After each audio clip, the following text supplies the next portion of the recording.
Hola, bienvenidos al curso de Química en Contexto.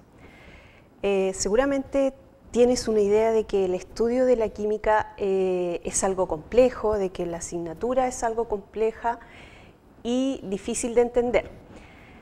De cierta manera, esto es válido y la asignatura, el estudio de la asignatura sí es compleja, pero sin el ánimo de que te deprima, ¿cierto? Que sientas que no vas a llevar adelante el curso, sino todo lo contrario, sabiendo qué estudia esta asignatura, qué vamos a estudiar en esta asignatura. Esto tiene que ser un motivo de motivación para estudiar, ¿cierto?, los contenidos que vamos a tratar durante el curso. Lo primero que nosotros tenemos que saber es qué es la química. ¿Qué significa esta palabra, cierto, que a veces nos intimida y nos da miedo? La química es una ciencia y por lo tanto, cierto, el estudio lo basa en el método científico que seguramente tuvo en alguna asignatura de la enseñanza media. Estudiaste, cierto, de qué se trata este método científico y cuáles son las partes del estudio. Es una ciencia y como todas las ciencias tiene que tener un objeto de estudio. O sea, ¿a qué nos vamos a dedicar, cierto? A estudiar, a observar, cuando nosotros decimos que vamos a estudiar química. La química, entonces, el objeto de estudio es la materia. Ahora bien, ¿qué es la materia? Y aquí está lo interesante. La materia es todo lo que tiene masa y ocupa un lugar en el espacio. En el fondo, todo lo que nosotros nos rodea tiene masa, está ocupando un lugar en el espacio. Incluso aquellas cosas que quizás no podemos visualizar en forma tangible, ¿cierto?, como el aire que hay aquí alrededor de la sala. Sin embargo, sabemos que el aire está ocupando un lugar en el espacio y por lo tanto, ¿cierto?, también es objeto de estudio de la química, pues también es materia. En definitiva, entonces, en este curso nosotros vamos a estudiar la materia. Y la materia es todo lo que nos rodea.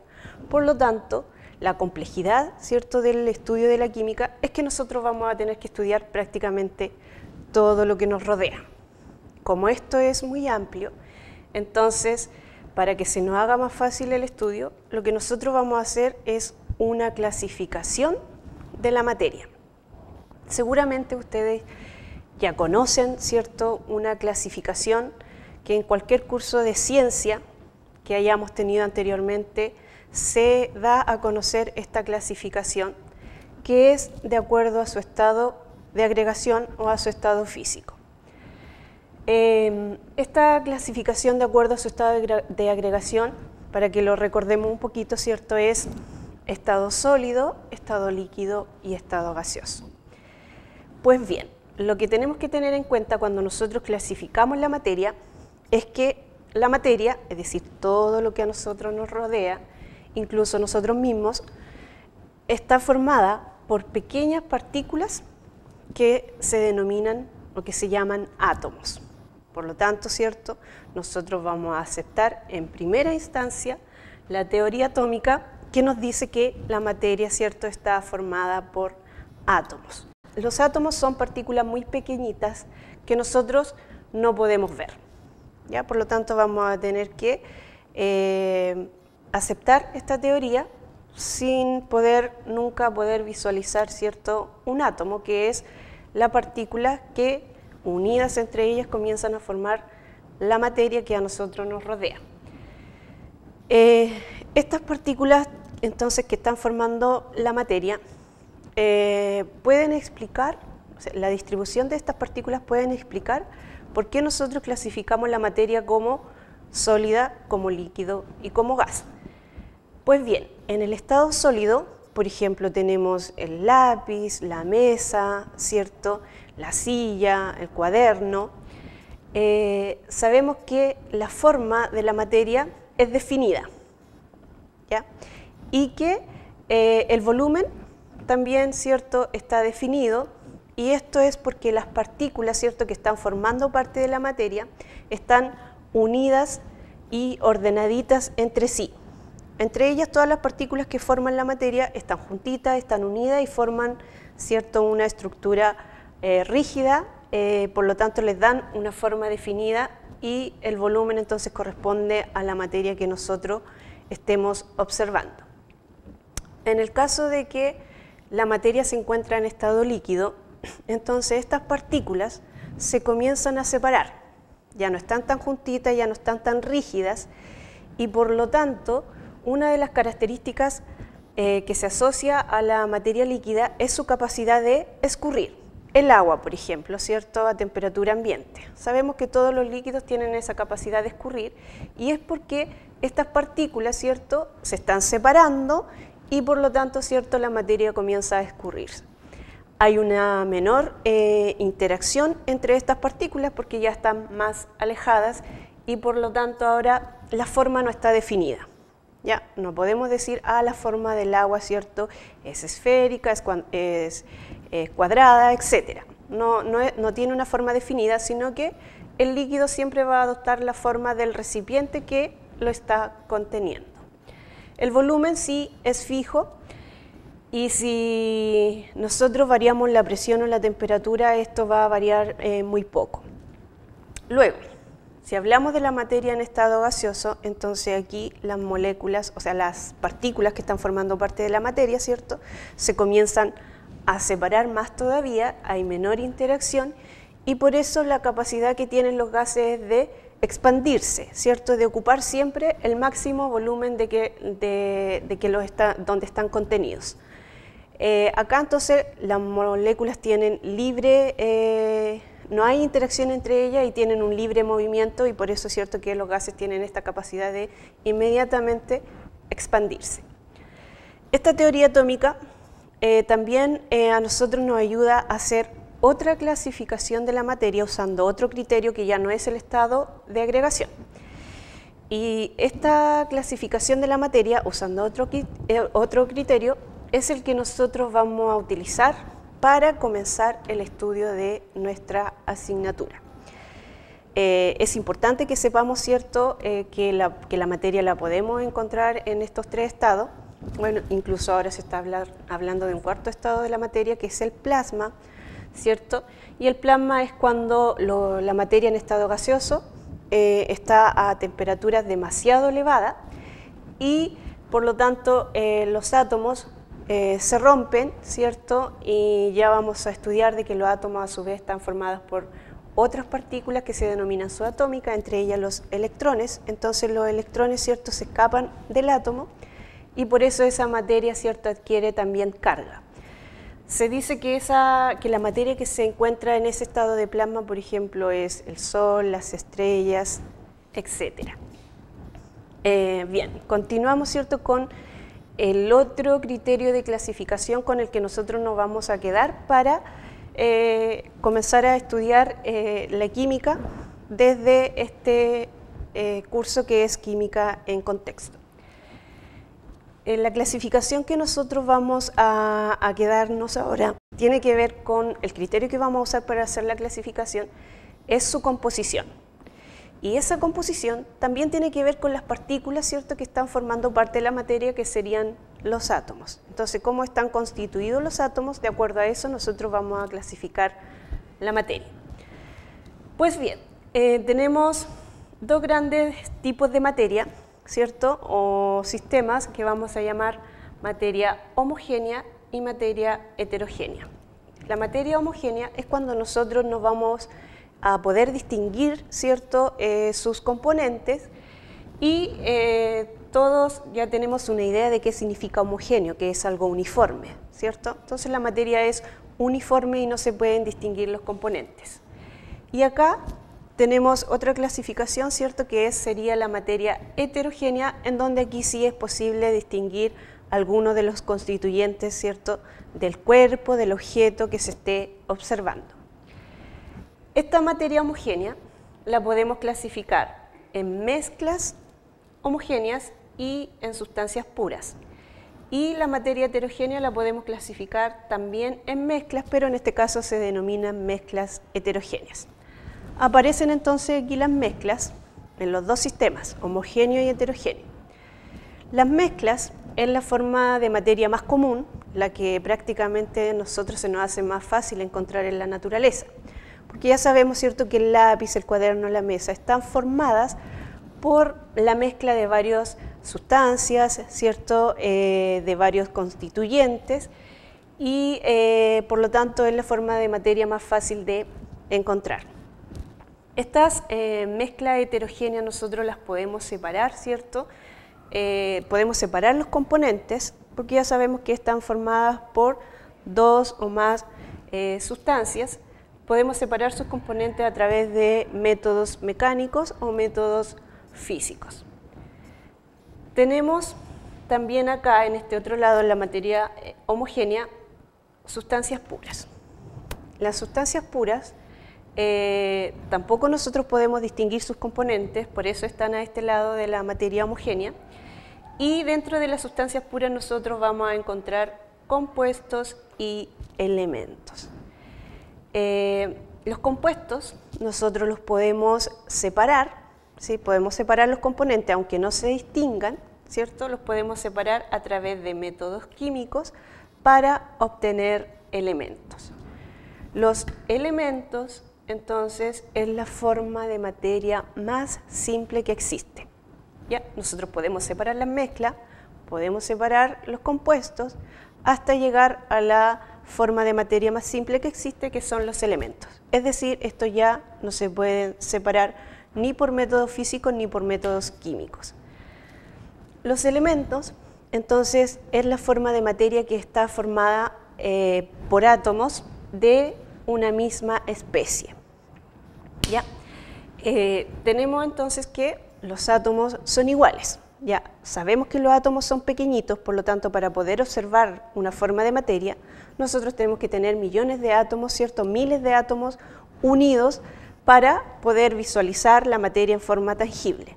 Sin embargo, cuando nosotros observamos un elemento, estos elementos, ¿cierto?, sabemos que están formados por átomos, pero estos átomos son de iguales características, es decir, pertenecen, ¿cierto?, a un mismo elemento.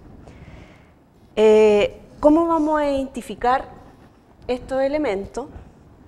Para el desarrollo de esta asignatura es importante que ustedes tengan este material, la tabla periódica, y aquí en esta tabla periódica entonces aparecen todos los elementos que existen. Aparecen los elementos de origen natural, que son alrededor de 90, ¿cierto? Y aparecen alrededor de 20 elementos también que son de origen artificial, es decir, son creados, ¿cierto?, por el hombre. Por lo tanto, toda la forma de materia que yo pueda encontrar aquí en esta tabla periódica, nosotros la vamos a clasificar como elementos. Y ya sabemos que van a estar formados, ¿cierto?, por un mismo tipo de átomo. Tenemos el cobre, ¿cierto? Cuando nosotros en nuestra casa, por ahí hay un alambrito que decimos ese alambrito, ¿cierto?, es de cobre.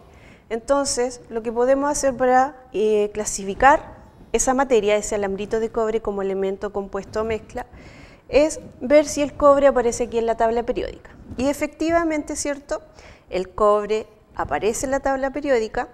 En la tabla periódica aparecen los símbolos, ¿cierto? Es como la abreviación del elemento, del nombre del elemento, pero en la mayoría de ellos también aparece el nombre ahí más abajito. Entonces, Cu es el símbolo del cobre, por lo tanto, si el cobre aparece aquí, eso significa que el cobre ya es una forma de materia que no podemos simplificar y por lo tanto, ¿cierto?, nosotros lo podemos clasificar como un elemento.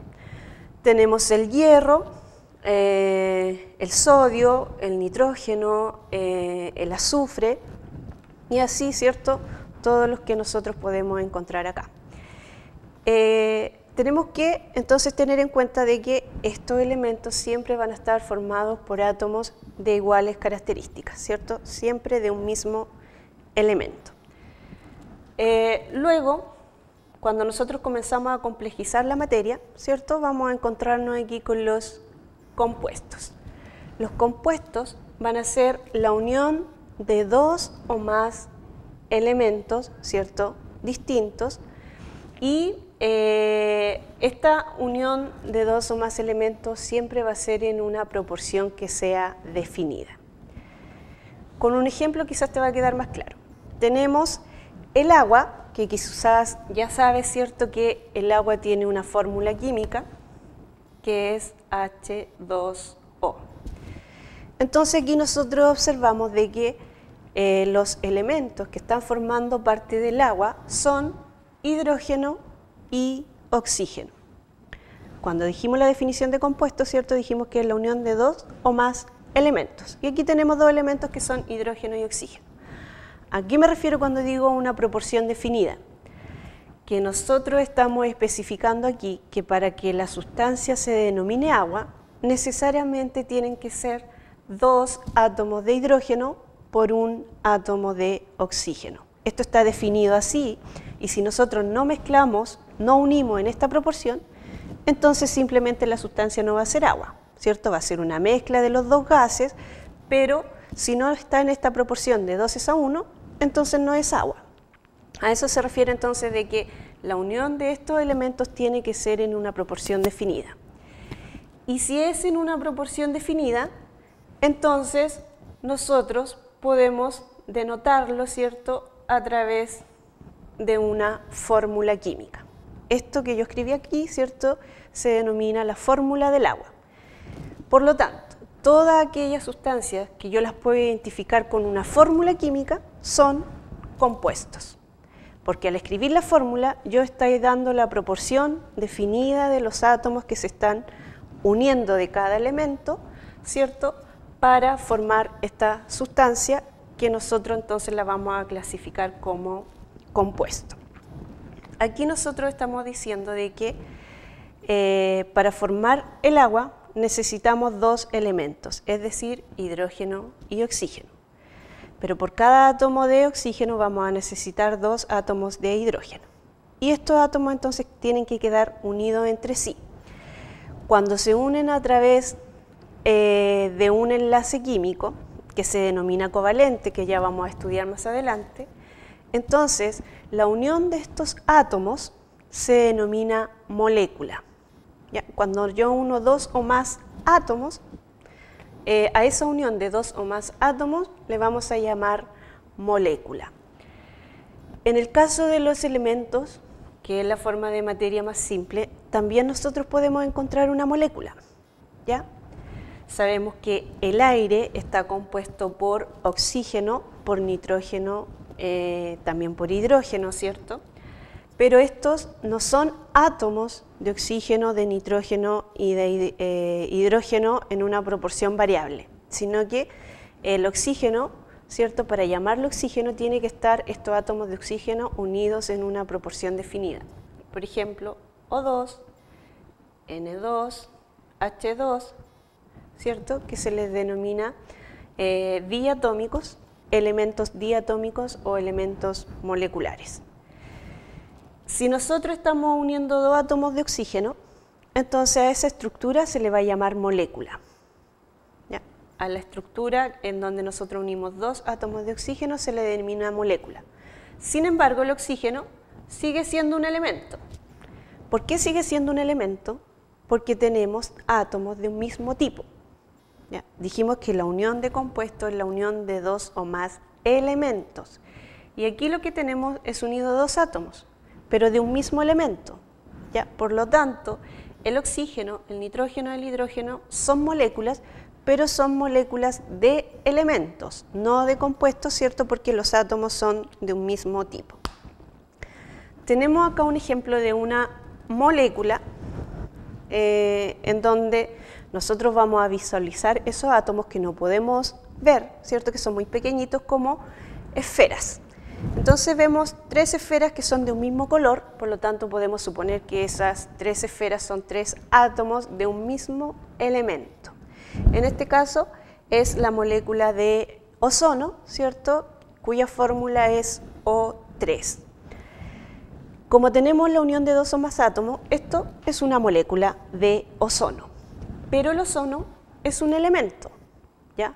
Tenemos los átomos ahí unidos en esta proporción que es definida, pero los átomos, como son de un mismo elemento, de un mismo tipo, ¿cierto?, entonces el ozono nosotros lo vamos a clasificar como elemento. El ozono no lo encontramos en la tabla periódica, Pero ojo, que como sabemos, ¿cierto?, que la molécula de ozono está formada por átomos de un solo tipo, que es el oxígeno, entonces el ozono lo vamos a clasificar como un elemento.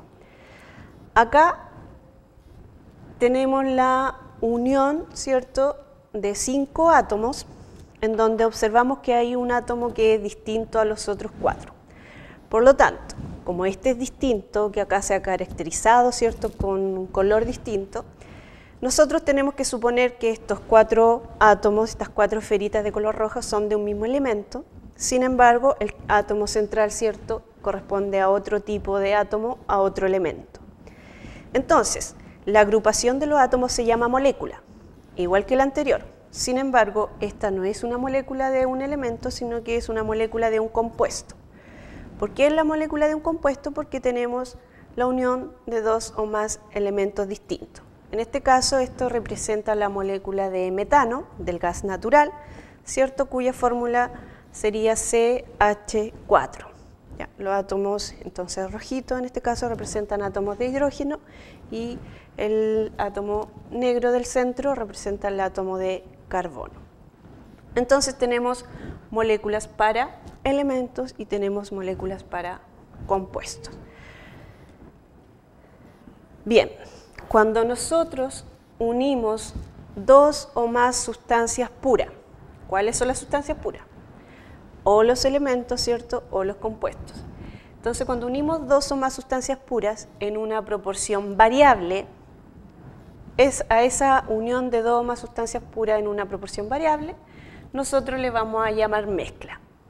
Y las mezclas ya sabemos que pueden ser homogéneas o heterogéneas. En el caso del aire, igual que el agua, está formado por oxígeno y hidrógeno. ¿Ya? Pero ¿por qué el aire es una mezcla? Porque el oxígeno y el hidrógeno no están en una proporción definida, ¿cierto? Sabemos un porcentaje de cada uno de estos elementos que existen en el aire, ¿cierto? Pero los átomos no están en una proporción definida. Por lo tanto, cuando la proporción es variable, ¿cierto?, nosotros de la unión de las 2 o más sustancias puras vamos a formar una mezcla que puede ser homogénea si no se distinguen sus componentes, o una mezcla heterogénea si es posible distinguir sus componentes. Vamos a unos ejemplos fáciles.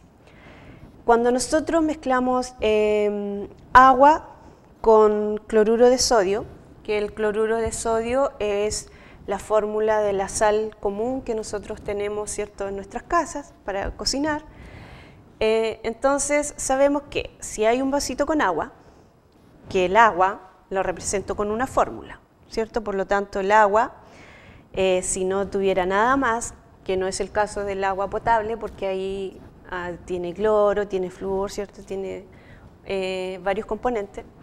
Entonces, si al agua pura nosotros le agregamos sal, lo que vamos a observar es que esa sal se va a disolver, ¿cierto? La podemos agitar incluso, y al disolverse nosotros no vamos a distinguir dónde está el agua y dónde está la sal.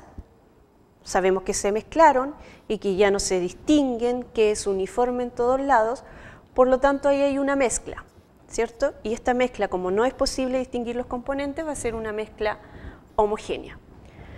¿Por qué va a ser una mezcla? Porque las proporciones o las cantidades de sal y agua que yo estoy mezclando pueden ser variables, ¿cierto? Puedo sacar un poquito de sal, puedo agregar otro poco de agua, no está definido. Sin embargo, sigue siendo una mezcla, ¿cierto?, de sal con agua o salmuera, ¿cierto?, como se le conoce. Esta mezcla nosotros la podemos separar, ya como dice acá, por método físico, porque basta con que nosotros el recipiente en donde hicimos la mezcla lo calentemos, ¿cierto? ¿Y qué va a pasar cuando calentamos? Se va a evaporar el agua, y al evaporarse el agua entonces podemos separar el agua de la sal. Y ese es un método físico de separación de esa mezcla.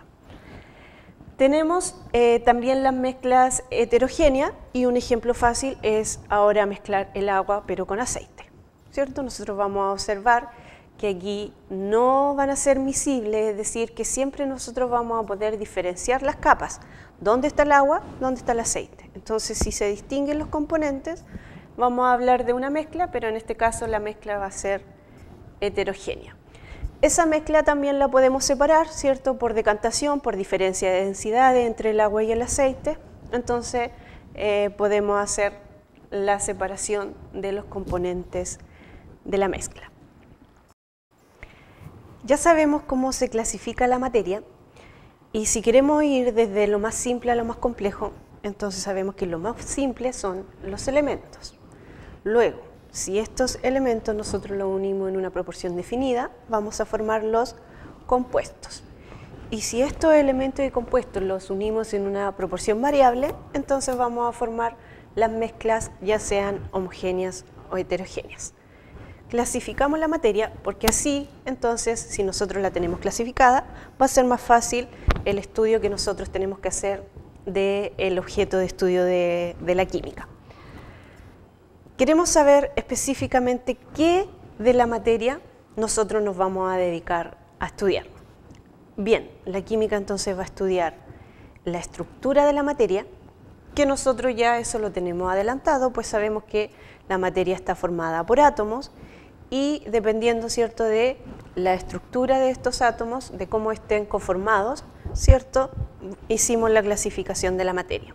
Pero además, la química se va a dedicar a estudiar las transformaciones de la materia. Sabemos que toda nuestra vida gira en torno a cambios y a transformaciones, ¿cierto?, de todo lo que nos rodea. Por lo tanto, ¿cierto?, la química se dedica también a estudiar estas transformaciones de la materia. En este sentido, la materia puede tener dos tipos de cambios. Cuando hablamos de transformación, hablamos de cambios, ¿cierto?, que están sufriendo los cuerpos, los objetos. Tenemos entonces dos tipos de cambios de la materia que los vamos a clasificar como cambios físicos y como cambios químicos. Vamos a hablar primero de los cambios físicos, que son un poquito más simples, ¿cierto?, y más fácil de entender.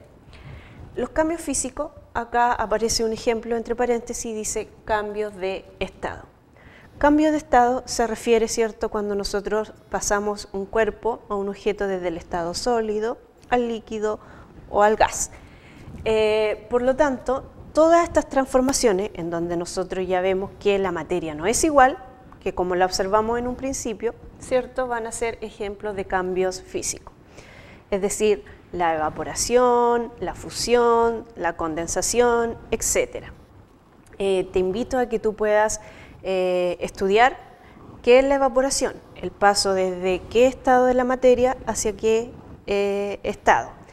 Que puedas estudiar entonces cómo se les denomina a todos estos cambios de estado.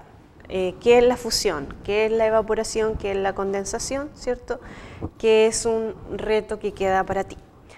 Sabemos entonces que estos cambios de estado van a ser ejemplos de cambios físicos. Y los cambios físicos entonces se van a caracterizar porque la materia solamente va a cambiar en su forma. Lo que cambia es la forma de la materia, pero no, la materia no pierde su composición, no pierde su identidad. Por ejemplo, veamos estos cambios de estado con la molécula, ¿cierto?, de agua. Si nosotros tenemos un cubito de hielo, en el fondo ese cubito de hielo son muchas moléculas de agua que están ordenaditas, ¿cierto?, que están juntitas y por eso tiene una forma definida, una forma rígida. Entonces, cuando ese cubito de hielo se derrite, nosotros pasamos al estado líquido. Ahí, ¿qué ocurrió? Las moléculas se separaron, pero esas moléculas de agua siguen siendo moléculas de H2O. Eso significa que no ha perdido la composición. La composición sigue siendo, ¿cierto?, H2O, solo que ahora todas estas moléculas de H2O se alejaron un poquito entre ellas. ¿Ya? No ha perdido la identidad, solo cambió la forma, ¿cierto? Ya no es definida, ya no es rígida, sino que ahora, ¿cierto?, va a escurrir o va a adoptar la forma del recipiente en donde nosotros tengamos el cubo de hielo. Si ese recipiente que tiene el agua en su forma líquida lo calentamos, entonces nosotros vamos a decir, oh, el agua se evaporó. Ahora, no es que el agua haya desaparecido, sino que pasó a otra etapa, ¿cierto? Que sería a otra fase, que es la fase gaseosa. Entonces, ¿qué ocurrió ahí? Cambió nuevamente la forma, ¿cierto?, de nuestra sustancia, pero la identidad sigue siendo la misma. Esos vapores que nosotros podemos observar, esos gases, siguen siendo moléculas de H2O. No se ha perdido la composición, no se ha perdido la identidad, solamente estamos cambiando la forma, ¿cierto? Y nosotros la estamos observando visiblemente de manera distinta. Pero no se pierde la identidad, no se pierde la composición. Entonces, cuando cortamos un papel, ¿cierto? Lo dividimos en dos, pero cambió la forma, pero sin embargo la forma de materia que tenemos no ha perdido su composición. El papel no se transformó, ¿cierto?, en un metal ni en otra cosa. Sigue siendo lo mismo, y si sigue siendo lo mismo, entonces no ha perdido su identidad. Lo podemos observar con nosotros. Si yo me voy a teñir el pelo, ¿cierto?, voy a llegar rubia, pero ustedes me estarían observando de otra manera, visiblemente. Sin embargo, yo no he perdido mi identidad, ¿cierto?, y por lo tanto ese es un cambio simplemente físico. Tenemos asociado a estos cambios físicos propiedades de la materia, ¿cierto?, que son físicas. ¿A qué se refiere con propiedades? Las propiedades son características que yo puedo dar, ¿cierto?, de la materia, de los objetos, de los cuerpos, y que cuando yo las mido, ¿cierto?, cada vez que yo puedo caracterizar algo es porque de alguna forma estamos midiendo, ¿ya? Entonces, cuando nosotros medimos esas características sin modificar la composición de la materia, entonces esa característica, esa propiedad, se va a denominar física. Sigamos con el mismo ejemplo de la condensación o de la fusión, de la evaporación del agua. Nosotros como propiedad, podemos decir como propiedad del agua, como una característica del agua, podemos decir el agua hierve a 100 grados Celsius, ¿cierto? Esa es una propiedad, una característica que tiene el agua. O el agua se congela a los 0 grados Celsius. Esa es una característica que yo estoy diciendo, ¿cierto?, de esta sustancia. Pues bien, esa característica, para saber que hierve, ¿cierto?, a los 100 grados o que se congela a los 0 grados Celsius, entonces tuvimos que medir a qué temperatura las moléculas se comenzaban a separar y pasar a la fase gaseosa, ¿cierto? Entonces se tiene que medir esa temperatura. Para medir la temperatura de ebullición y la temperatura, ¿cierto?, de congelación, no fue necesario perder la identidad del agua, ¿ya? El agua no se transformó en otra sustancia, sino que solamente, ¿cierto?, nosotros a través del cambio físico podemos medir, ¿cierto?, la característica, y no es necesario que el agua pierda su identidad, pierda su composición. Cuando yo mido la temperatura a la que el agua se comienza a evaporar, entonces el agua sigue siendo agua. A eso se refiere, ¿ya? Yo pude medir la temperatura, pero el agua siguió siendo agua, solo que la observamos distinta porque está en distintas fases, de líquido a vapor. Entonces, si cuando yo mido no se pierde la identidad de la sustancia, entonces esa característica, esa propiedad es una propiedad física. Tenemos otro ejemplo como la densidad, ¿cierto? En un rango de temperatura amplio, por ejemplo, el agua tiene una densidad que es igual a 1 gramo partido por centímetro cúbico. Entonces, como propiedad del agua, yo puedo decir que su densidad es 1 gramo partido por centímetro cúbico. Entonces, para saber eso, yo tuve que medir la densidad. Y cuando yo mido la densidad, ya basta que tengamos la relación entre la masa y el volumen, o que con un instrumento que mide densidad, ¿cierto?, lo podamos introducir dentro del agua en su forma líquida. En ese caso, entonces, medimos la densidad y el agua, antes y después de hacer la medición, sigue siendo agua.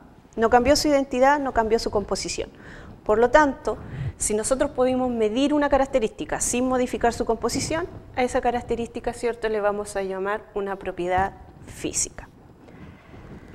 Bien, sigamos entonces con las transformaciones de la materia. Tenemos por un lado los cambios físicos, que son cambios, son procesos que sufre la materia sin perder su identidad. Y por este otro lado entonces tenemos los cambios químicos.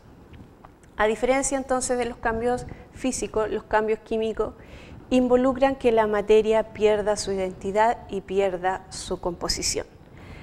Ejemplos de cambios químicos son todos aquellos procesos que nosotros denominamos reacciones químicas. Entonces, cuando nosotros hablamos de una reacción química, en el fondo estamos hablando de un cambio químico, ¿cierto?, que está sufriendo la materia. Los cambios químicos, entonces, por lo general son irreversibles y ya sabemos que la materia entonces pierde su composición. Ejemplos de un cambio químico son las reacciones de combustión. Ya, si nosotros llenamos el estanque con gasolina en el auto, entonces cuando ya el auto comienza a funcionar, lo que está ocurriendo ahí es una reacción de combustión. Y la gasolina luego de un tiempo ya se va a consumir y ya no va a estar, ¿cierto? Entonces sufrió un cambio, hubo un cambio con esa forma de materia que nosotros pusimos ahí en el automóvil, ¿cierto? Y a través de esa reacción de combustión se generaron algunos gases, ¿cierto? Y algunos restos de hidrocarburos. Entonces, la gasolina ya no es más gasolina, perdió su composición, nosotros observamos que ya no está. Y en lugar de la gasolina están los gases que se emiten, ¿cierto? Por este proceso de combustión. Esto aquí, cuando hablamos de los cambios químicos, tenemos que considerar, ¿cierto?, un principio o una ley que nos dice que la materia no se crea ni se destruye, sino que, como nosotros estamos viendo acá, es solamente un cambio, una transformación. Entonces, no es que por arte de magia la gasolina desapareció, no por arte de magia, ¿cierto?, aparecieron los gases producto de la reacción de combustión. Lo que está ocurriendo aquí es que solamente la materia se está transformando de una forma a otra, pero ahora está perdiendo su identidad. Es decir, que se está transformando en otro tipo de materia. ¿Ya? Esa es la diferencia entonces entre los dos cambios. Aquí la materia definitivamente pierde su identidad y por lo tanto si pierde su identidad ya no es la materia que teníamos nosotros al principio, sino que es otra forma de materia. En las reacciones de combustión, por ejemplo, la gasolina, en el caso de que fueran octanos, es un hidrocarburo, y ahí a través de la reacción de combustión se van a generar, si es completa, dióxido de carbono y agua en forma gaseosa, o monóxido de carbono y agua. Entonces, la composición del octano, ¿cierto?, es totalmente distinta a la composición del dióxido de carbono y el agua, que son los gases que se generan a partir de la reacción de combustión. Por lo tanto, ya cambiamos la composición, ¿cierto?, y estamos hablando de un cambio químico. Cuando decimos que la materia no se crea ni se destruye, entonces esto quiere decir que si nosotros en el octano tenemos átomos de carbono, de hidrógeno, y que para que ocurra la combustión tiene que haber oxígeno, ¿cierto? Tiene que estar el hidrocarburo en presencia del oxígeno. Entonces, tenemos átomos de carbono, hidrógeno y oxígeno. Luego de la combustión, yo sé que se van a generar gases como el agua y el dióxido de carbono o el monóxido de carbono. Pero dentro de esos gases solamente pueden estar átomos de carbono, hidrógeno y oxígeno. La diferencia es que esos átomos ahora se ordenaron de otra manera. Y si se ordenaron de otra manera, entonces ya no tenemos la misma fórmula que teníamos al principio. Recuerden entonces que si cambia la proporción definida, entonces estamos cambiando de sustancia. Dentro de estos procesos químicos, como por ejemplo tenemos también un proceso que se denomina electrólisis, que es cuando el agua se somete a una corriente eléctrica y entonces el agua, en este caso, se puede separar en los elementos que la constituyen. ¿Cuáles son los elementos que constituyen el agua? Hidrógeno y oxígeno, ¿ya? Pero se formó hidrógeno gas y oxígeno gas, y ya no están en la proporción de 2 átomos de hidrógeno por 1 de oxígeno. Por lo tanto, si ya no están en esa proporción, ya no es H2O, sino que vamos a tener 2 recipientes con dos gases que son hidrógeno y oxígeno y que tienen propiedades absolutamente distintas a las propiedades que tenía el agua, ¿cierto? Como, con su proporción definida, que era H2O. Sin embargo, cuando nosotros sometemos el agua al proceso de electrólisis, no se generaron átomos de nitrógeno, ¿cierto? O de carbono, o de azufre, de otro elemento que no haya estado presente antes del cambio. Tienen que ser los mismos elementos y además también en la misma cantidad. Asociado a estos cambios químicos, nosotros tenemos, al igual que con los cambios físicos, propiedades físicas, entonces acá tenemos propiedades químicas. ¿Qué es lo que son las propiedades? Son características que se pueden medir, ¿cierto? Pero la diferencia es que acá, para medir esta característica de la materia, entonces hay que modificar la identidad o la composición de la materia. Es decir, yo voy a medir algo, pero después de medir, ya la materia no es más lo que era al principio, sino que se transformó en otra cosa. Ejemplos de propiedades químicas, el grado de inflamabilidad que tienen algunas sustancias. ¿Ya? Estoy dando entonces una característica, ¿cierto?, de algunas sustancias inflamables. Para medir esa característica, entonces, ¿qué tenemos que hacer con la materia? Lógicamente, inflamarla. Si inflamamos esa forma de materia, entonces ya no es más lo que era en un principio, sino que se transformó en nuevas sustancias. Yo pude medir el grado de inflamabilidad, ¿cierto? Pero para eso tuvimos que inflamar la sustancia y por lo tanto su identidad se perdió. Se generaron nuevas sustancias y por lo tanto si medimos una característica, una propiedad, pero para eso tuvimos que destruir su identidad, tuvimos que destruir su composición, entonces vamos a hablar de una propiedad química. Una característica que tienen los metales, la mayoría de los metales, ¿cierto?, que cuando quedan expuestos al aire y a la humedad se van a oxidar, ¿ya? El concepto correcto no es oxidación, sino que es corrosión, porque más adelante vamos a ver que oxidación, ¿cierto?, es un proceso simultáneo con la reducción. Entonces, la corrosión es una característica de los metales, cuando estos son expuestos al aire y a la humedad.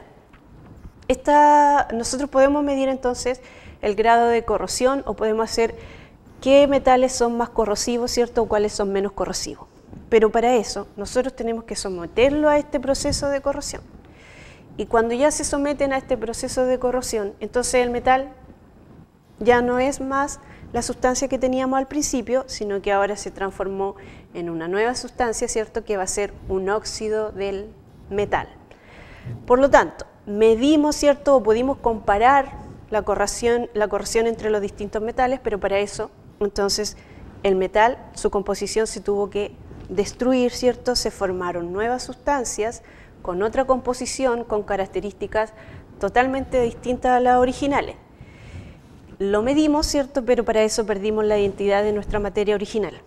Y si perdimos la identidad de nuestra materia original, entonces esa característica se denomina propiedad química. Ya, nos vamos a quedar ahora con los procesos químicos, que dijimos que los procesos químicos, ¿cierto?, nosotros los podemos interpretar como una reacción química. Por lo tanto, una reacción química, ¿qué es lo que es?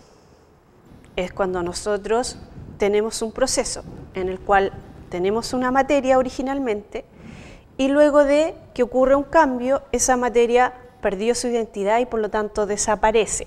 Entre comillas desaparece porque ya sabemos que no se puede crear ni destruir materia de la nada. Y en lugar de esa materia van a haber nuevas sustancias, ¿cierto?, que van a aparecer luego de ese proceso. Esta reacción química, ¿qué es lo que involucra? Solamente un reordenamiento de los átomos, ¿cierto? Y por lo tanto no tenemos la aparición de ninguna forma de materia nueva, de ningún átomo distinto al que nosotros teníamos originalmente. Un cambio químico o una reacción química implica solamente que los átomos que teníamos al principio ahora ya no están ordenados, ¿cierto?, en esa proporción definida, sino que se van a romper los enlaces y los átomos se van a ordenar de otra manera y por lo tanto van a formar nuevas sustancias. Cuando existe entonces el reordenamiento de átomos para formar nueva sustancia, a partir de sustancias originales nosotros vamos a hablar de una reacción química.